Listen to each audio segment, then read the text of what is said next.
Welcome to The Upside, a show that helps you make sense of your financial life. We hope to provide you with financial tips and timely discussion on topics we find interesting and we hope you find informative. We'll go beyond the headlines, bringing in experts from all over the financial world, from portfolio managers to tax experts and everyone in between. We want to help you make the most of your money and your life.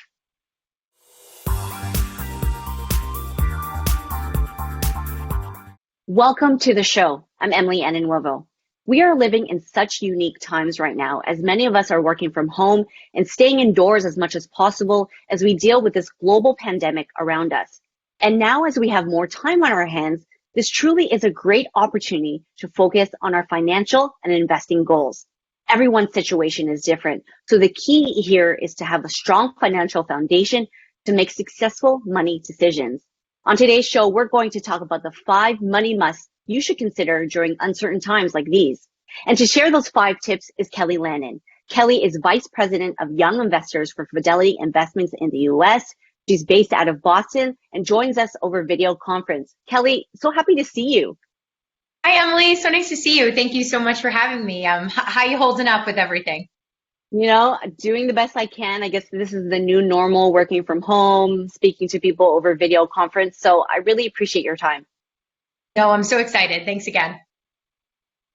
So before we dive into the 5 money musts, can you share a little bit about what you do at Fidelity? I have to say you have one of the coolest titles, being VP of Young Investors.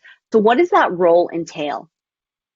Yeah, so at Fidelity, I'm focused on getting young adults more engaged with their finances so that they can feel confident and informed to make money decisions that, can hopefully allow them to live the life they want. We do this through education, technology, and other relevant services that offer them both value and convenience. Before the more recent months, I would often visit college campuses and hear from current students as well as recent graduates about how little they know about personal finance. They're really lacking that confidence. And as a result, this has really helped Fidelity start to address some of these financial literacy gaps. Absolutely. And just curious, do you miss traveling to the colleges and interacting with the students?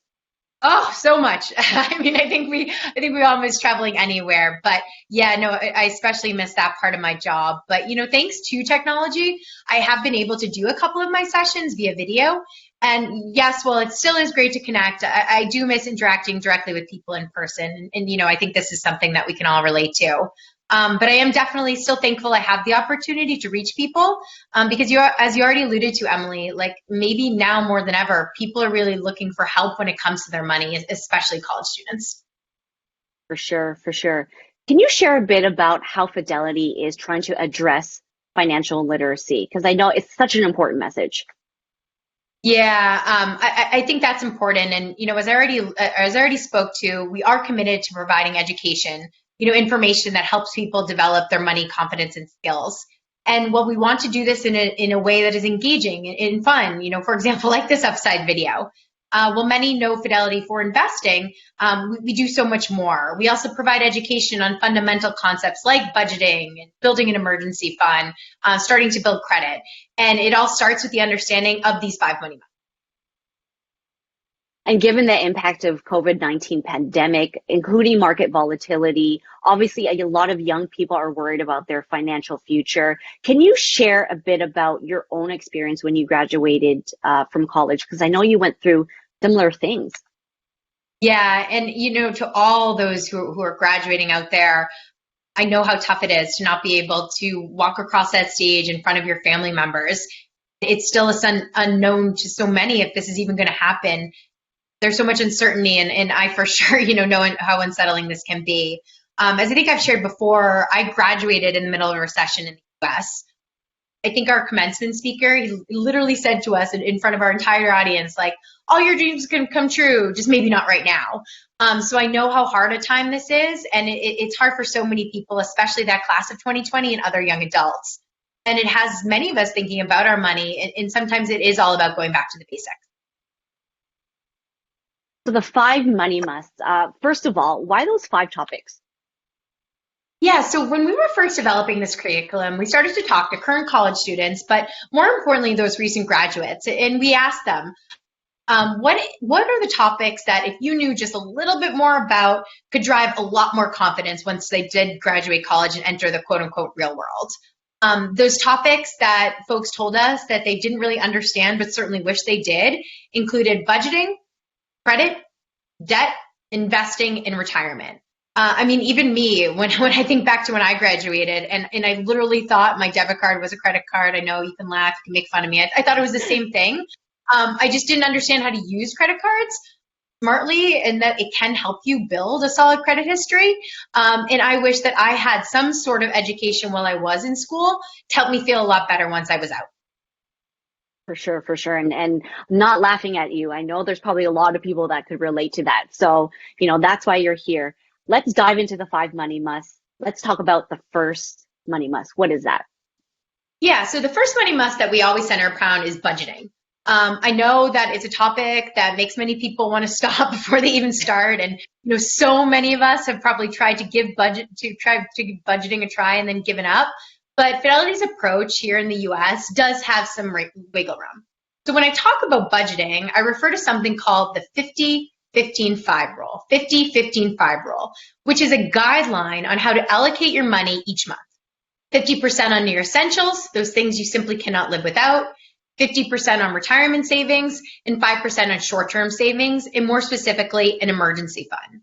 And what this does, if you follow this guideline, it leaves you an additional 30% that can be used for other expenses or the things in life that make you happy. I like to use this as a guideline versus keeping track of every single little thing you're spending your money on, because that can become overwhelming. And if you have an off month or an off week, you don't want that to completely derail you from your budget. Our 50-50-5 approach allows for those moments in life when not everything fits in the kind of that neat little box. And as I already mentioned to you, we do have that flexibility built in. And it's funny, the best part of my job is really kind of those aha moments when I can tell that the students or the people I'm presenting in front of get it. And I'll never forget at one of my workshops in Boston, a student raised her hand and exclaimed to me, she's like, I get it, I get budgeting. And what she did is she compared this to a friend of hers who was always on a diet. And so after eating healthy all week, she goes to a party on a Friday night and cheats by eating a slice of pizza. And you know what she does next? She eats another slice of pizza and another slice of pizza and another whole pie. Because in her mind, that single slice of pizza, when she probably could have stopped there, has completely messed up her diet. And she'll just have to restart it Monday anyway. So she let one misstep derail her diet for the entire week. And we really don't want that to happen. And that's what helped people understand the concept of budgeting. And that's such a great example because sometimes we easily give up when we don't follow, the specific steps. But when there's those guardrails in place, it helps us deal with the moments in life that just happen, right? So that's such a great rule to remember. Yeah. Kelly, what's the second money must that you want to share with us? Yeah, so the second money must, and this is credit, and so I did kind of joke about this before, but as I mentioned, now I know that a debit card will not necessarily help me build credit, but there's a lot else to know. And I often hear young adults who are afraid of credit because it assumes that what comes with building credit is that you're automatically go into debt. And just so the folks out there listening know that these two don't always have to go hand in hand. Building credit wisely can affect your financial options in the future. It can give you opportunities for the best rates when financing things like a home or a car, things that we all want one day in life. But there are 3 key things to remember. So the first is always pay your credit card bill on time and ideally in full each and every month. The minimum payment amount is a suggestion, and you do need to pay it to not pay a late fee, but paying in full also means that you're starting to accumulate your interest. And as we'll learn shortly when we talk about debt, nothing makes your interest grow quicker than debt. The second piece is check your debt load and ensure debt payments are less than 1/3 of your income. And the third and final piece is check your credit report at least once a year. We all go to the doctors hopefully once a year. You should also be doing that with your credit. Despite common misconceptions, this will not hurt your credit. And I know I did joke about this sooner, but always still view your credit card like it's a debit card. And really what that means is never put more on that credit card than you physically have in the bank. And that's such an interesting tip because I didn't know that checking your credit history, won't ding you in any sort of way. So great tip there. So you talked about budgeting and credit. What is the third money must we should know Yeah. about? Yeah. So the third money must is actually debt. And, debt's tough. Debt can be a huge part of stress. And at some point in all of our lives, we will often find ourselves in debt. And it's really about the good debt and the bad debt. But more importantly, debt is really a two-part game, paying off what you owe and avoiding accumulating greater debt in the future. I remember a university student told me that she's actually helping her parents pay off her mortgage. In addition, she had already accumulated significant student loan debt, and she was working two jobs to help pay for college as she didn't want to incur more debt. I mean, imagine that, someone that young having that much responsibility, as well as terrified of accumulating even more on top of what she already owed. And this ambitious and focused student, I mean, she already understood the concept of avoiding even more debt, and she was doing all she could to pay down what she had. But what about savings? Unfortunately, she didn't think that she could start saving as well. And the funny thing is, and the important thing is that you really can do both. So here's a couple of tips on debt. The first and most important is make sure you pay off that high interest debt first, such as credit cards. As I already noted, nothing will make debt grow quicker than interest, so you really want to tackle those first. You also want to make sure you're paying off those private student loans, as the interest rate does tend to be higher on those student loans than some of those lower loans that you might have in your life. And as far as not accumulating more debt, some of the earlier money musts we discussed are just as important. Remember budgeting, remember credit, paying off that credit card in full, for example, are all ways that can really help you stay out of debt. Amazing tips right there. And unfortunately, during these days, during the global pandemic, most of us will find ourselves at home accumulating debt. So really great tips there. Kelly, what's the fourth money must that we should know about? Number 4 is investing. Now, investing is something that can seem scary or complicated, especially during market volatility times like we're facing now. I mean, look at me, for example. I feel like I'm forever affected by the recession that we had in 2008. And as a result, investing to me was something that was very scary. But with education, I've learned that it is one of the best ways to help us reach our long-term financial goals. And that's how people should frame investing in their mind. Think about your life goals. Think about everything that you want in your life. This could be buying a house, buying a car, traveling, getting married, having a family, retirement in the long term. And then think about how long you have to save for them. Short-term goals are generally 0 to 3 years, and it may be more suitable to keep the money for those things in the shorter term in something like a savings account where you can access that money quickly. Well, longer-term goals are generally more than 3 years away, and as a result, it may actually make more sense to invest and help your money help your money work harder for you. So for these longer-term goals where it pays to invest because you won't need those money in a few years, the most important thing is to start early. Investing for the future can include investing in the stock market with a diversified mix of investments. Amazing tips there. And I'm glad that you differentiated between short and long-term goals, because it's really important to think about both.